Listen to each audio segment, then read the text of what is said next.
विधानसभा सत्र में जन समस्याओं को लेकर पहुंचे नवाबगंज विधायक डॉक्टर MP आर्या। नवाबगंज से बरखेड़ा ODR पर बहती अप्सरा नदी पर सकरा पुल के पास लगातार हो रहे हादसों को लेकर चौड़े पुल का निर्माण कराए जाने की मांग की। नरहरपुर और नकटपुर के बीच में बहगुल नदी पर पुल बनाए जाने की मांग की। वहीं ग्राम अमीन नगर के पास देवा नदी से हो रहे कटान को रोकने की मांग की। विधायक जी ने कहा कि अगर समय रहते इसका ठीक से शुद्धिकरण नहीं किया तो बड़ा नुकसान होने की संभावना है। ऐसे तमाम जनहित के मुद्दों को लेकर विधायक डॉक्टर MP आर्या ने विधानसभा में अपनी बात रखी। एशियन मीडिया के लिए शैलेंद्र गंगवार की रिपोर्ट। अभिभाषण पर आपने मुझे बोलने का अवसर दिया, इसके लिए मैं आपका आभारी हूँ। माननीय अधिष्ठाता जी, समय बाद में कम रहता है, इसलिए पहले अपनी विधानसभा के विषय में कुछ बातें रखूंगा, कुछ समस्याएं रखूंगा। महोदया, मेरी विधानसभा में नवाबगंज से बरखेड़ा एक ODR है जिसमें अप्सरा नदी बहती है। अप्सरा नदी के अदकड़ा रब्बानी बेगम गांव के पास में एक पुल है जो बहुत सकरा होने के कारण से अक्सर बाइक वाले या रात में चलने वालों को दिखाई नहीं देता, उससे कई बार डेथ होती है, ब्लैक स्पॉट है। मेरी सरकार से अपेक्षा है कि वहाँ पर एक नए चौड़े पुल का निर्माण हो जाए। ऐसे ही नरहरपुर और नकटपुर के बीच में बहगुल नदी पर एक पुल की महती आवश्यकता है। मेरी सरकार से अपेक्षा है कि यहाँ भी एक पुल बन जाए। ग्राम अमीन नगर के पास में दोहा नदी बहती है जो पिछले कुछ सालों पहले गांव के पूरब में बहती थी, अब पश्चिम में बहने लगी है और अब इस तरह से कटान कर रही है कि अगर उसका ठीक से सुदृढ़ीकरण नहीं किया गया तो ये बीच गांव से निकल जाएगी और गांव दो हिस्सों में बढ़ जाएगा, तो उसके जरा सुरक्षा की व्यवस्था हो जाए। इसी तरह से मेरी विधानसभा में एक स्थान है सेथल। सेथल में एक गवर्नमेंट पॉलीटेक्निक है जो MSDP के तहत बना हुआ है, लेकिन संचालित नहीं हो पा रहा है। बिल्डिंग को नुकसान हो रहा है, लोग दरवाजे और खिड़कियां उखाड़ रहे हैं। अगर उसको चालू कर दिया जाए तो मैं समझता हूं ये मेरी विधानसभा के लिए एक बहुत आवश्यक चीज़ रहेगी। महोदया, आज विषय माननीय राज्यपाल महोदय के अभिभाषण की पर चल रहा है। महोदया,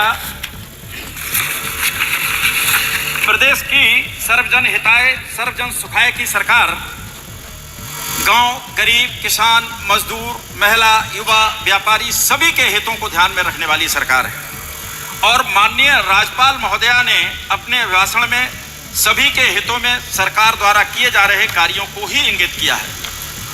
मेरे विपक्ष के साथीगण चर्चा कर रहे थे, बराबर आलोचना, लेकिन मैं उनसे कहना चाहता हूं कि उन्होंने अपने समय में क्या किया था जरा गिरेबान में भी झांकने का काम करें। इस समय सरकार के द्वारा जो काम किए जा रहे हैं उन पर मेरा कहना है कि जिसकी जैसी सोच है उसे वैसा ही नजर आता है। किसी को चांद चमकता तो किसी को उसमें दाग नजर आता है। माननीय अध्यक्षा जी, उत्तर प्रदेश की सरकार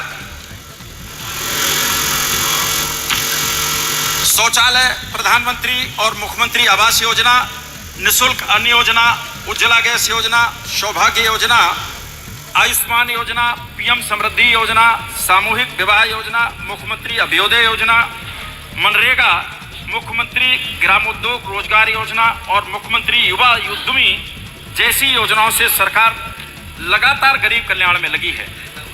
किंतु जीरो पॉवर्टी अभियान ने इसमें गरीबी पर एक कील ठोकने का काम किया है। इससे गरीबों को सरकार की तरफ से प्रयास किए जा रहे हैं, इरादा भी है कि 1,25,000 प्रति वर्ष से ज़्यादा की उनकी आमदनी की जा सके, लेकिन इससे जो गरीब कल्याण की योजनाएं हैं उनका चयन करने में भी सरकार को आसानी रहेगी।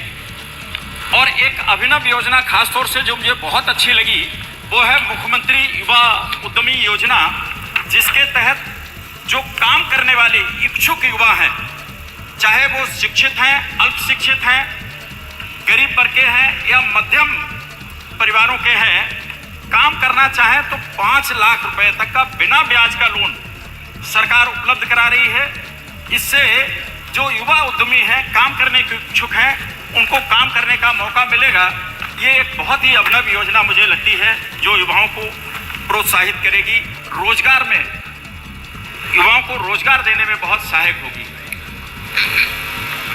अधिष्ठाता महोदया, बात कुंभ की चल रही है। मैं कहूंगा कि आज तक के इतिहास में विश्व के सबसे बड़ा आयोजन और वो भी सफल आयोजन, इसके लिए मैं प्रदेश के मुखिया माननीय योगी आदित्यनाथ जी को धन्यवाद भी करूंगा और उन्हें बधाई भी देता हूं। ये इस तरह का आयोजन कि मां गंगा में स्नान के लिए आयोजन स्थल पर सुव्यवस्थित आवास व्यवस्था, सुगम रास्ते, स्वच्छता, स्नान की व्यवस्था, सुरक्षा, प्रकाश, भंडारे, धन्यवाद माननीय और सदस्य। आध्यात्मिक भजन प्रवचन। धन्यवाद माननीय जो मन को सदस्य। प्रफुल्लित करने माननीय वाले। कमलाकांत राजभर जी। महोदया, धन्यवाद। महाकुंभ में देश